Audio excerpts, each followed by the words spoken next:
in terms of tackling the situation. I'm being joined by a community member of this affected community, Hannah Racheal Muktar. Thanks so much for joining us this morning. I don't know what it feels like, even when you were not at the scene, but you've gotten feedback of what was the experience, more of a like. Is it a recurring situation, or this is just the first time such an attack happening in that community? Well, this is not the first time.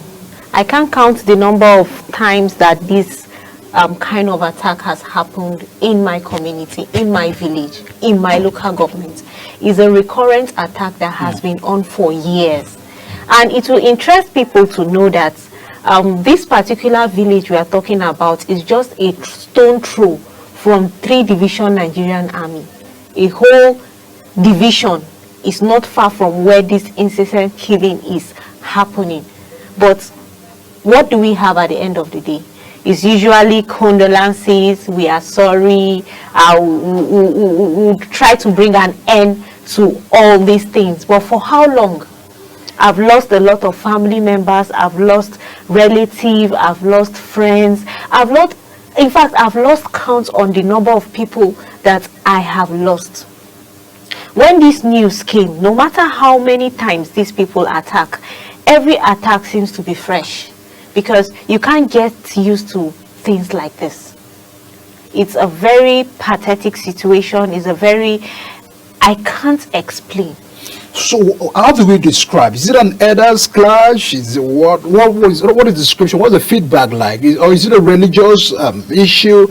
What is it? All of this gathering, where can they point fingers that these are the enemies of this community? Okay, I'm going to be very, very straightforward. This is not farmers headers clash, because you cannot have farmers headers clash with just a one-sided victim, because you would have victims, children, women, old and young are all victims. You cannot describe this kind of situation as farmers headers clash when you have just one-sided victims. So I'm going to call it as it is. This is ethnic cleansing. It's genocide. It is not farmers headers clash. It is not a fight between different communities. It is ethnic cleansing. It is genocide. It is happening right before our very own eyes. It is not just happening in Basa local government. It's not just happening in Miango. It is happening in Riom. It is happening in Mangu. It is happening in Bokos. It is happening in virtually all local government or everywhere on the plateau. We are not even talking about Plateau states alone. We are also talking about other states that are experiencing such ethnic cleansing or genocide. So it's not just peculiar to where I am from. All right. So when people say that the communities are always unprepared at the time where this attack is coming to them, is that the situation? Or have there been any, steps or moves just to be able to protect the communities, even when you're aware of such a situation that has happened over and over again? Okay, this is a bit dicey, but I'll give you a scenario and an example. This is where I'm from. This is my community. So, few years ago, I don't know if we can remember in 2018, something like this happened over a year. Almost every night there was an attack. Almost every night there was an attack. And it seems the security agency can no longer protect us. So the youth of the community decided to go up in arms. Okay, since these security personnel can no longer protect us, we have to protect ourselves. Because self-defense is my fundamental human right. I cannot sit back at home and allow someone to come into my house and kill me. I have to defend myself no matter how little it is. So the youth decided to go form a group to protect themselves. And the killings were a bit abated for a while, and then some of the security agency came up and said no, you cannot bear arms and all that, and they ransacked the community and then disarmed these youths. Yeah, they were disarmed, and then in less than a week we were attacked again, and then we had so many victims. This did not just happen in Basa local government. It also happened in some of these local governments that are experiencing such attacks. By the time this youth goes up in arms and decide to protect themselves, at the end of the day, this security agency will come and disarm them. No, you are not allowed to bear arms. No, you are not allowed to do this. No, you are not allowed to do that. And then they will be disarmed, and we are vulnerable. We are vulnerable. Because so that makes the community, vulnerable. Yes, vulnerable and porous, yes.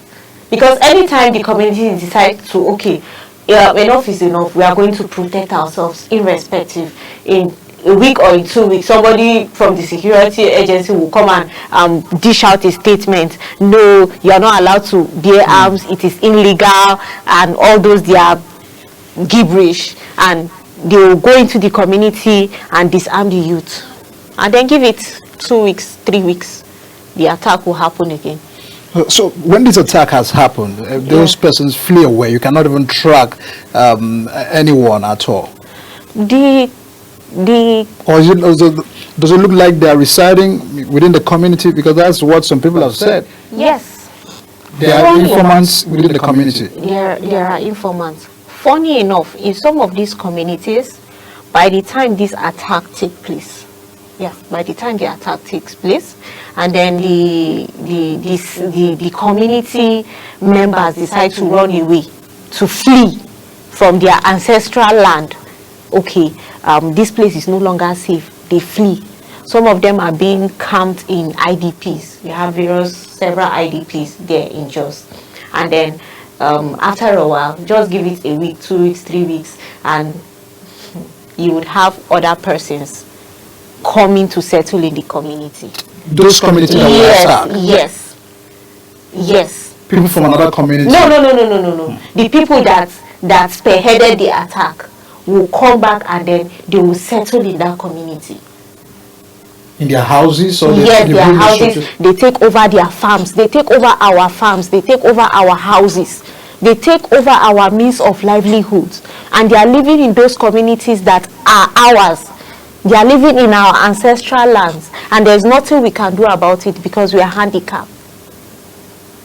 That's the what kind of adjective am I going to use? It's pathetic. It's very pathetic. And then they come in and then they take over everything. Last year, when such attack took place in Mangu and some areas, and then these people came to settle, it was almost time for harvest, and they took over our farms.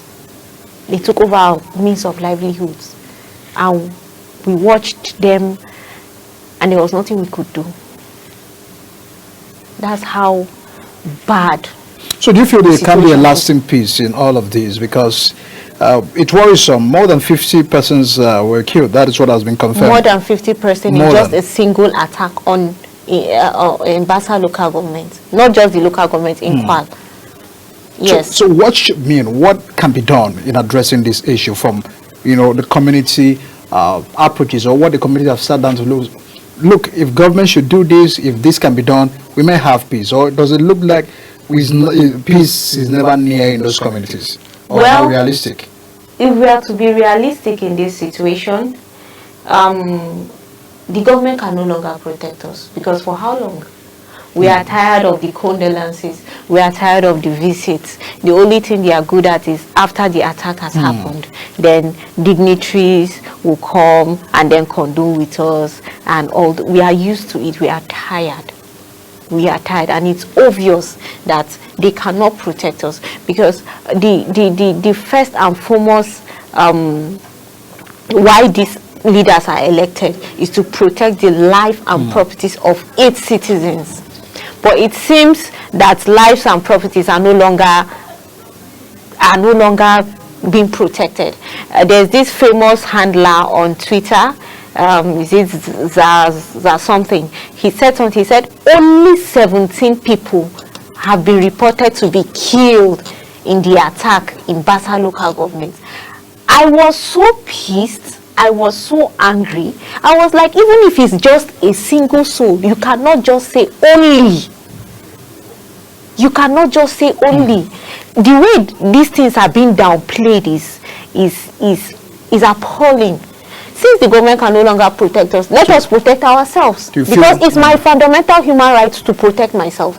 Self-defense. Yes, self-defense. The security agencies should stop disarming us when we decide to protect ourselves. A local vigilante should be set up to protect these communities, since the government can no longer protect us. If a village is not, my village is not big. It's not a massive, let's say, a very big place. We are not even talking about the local government as a whole. We are only talking about the village. If a village as small as my village, that is just a stone throw from 3 Division Nigerian Army, cannot be protected. So you can imagine other villages that are far from military parastatals or security agencies, how they are faring.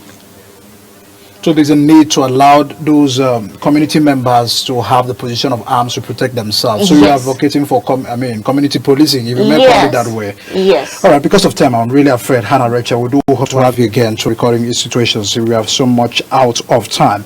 Hannah is a member of the affected community. Of course, very sad situations coming from the Plateau. We'll continue to track that reaction. She has advocated that is a need to allow the community policing, the vigilante groups, to operate within those communities, so as to also add to protecting the lives and properties of the people of the Plateau State. That is our advocacy, and of course, many who agree and of course who disagree. But what matters is finding solutions and peace to the people of Plateau State, even the Middle Belt, the Benue area, and all of those Taraba State as well that have been affected by this situation. Thanks so much for joining us on the show this morning. Thank you very much.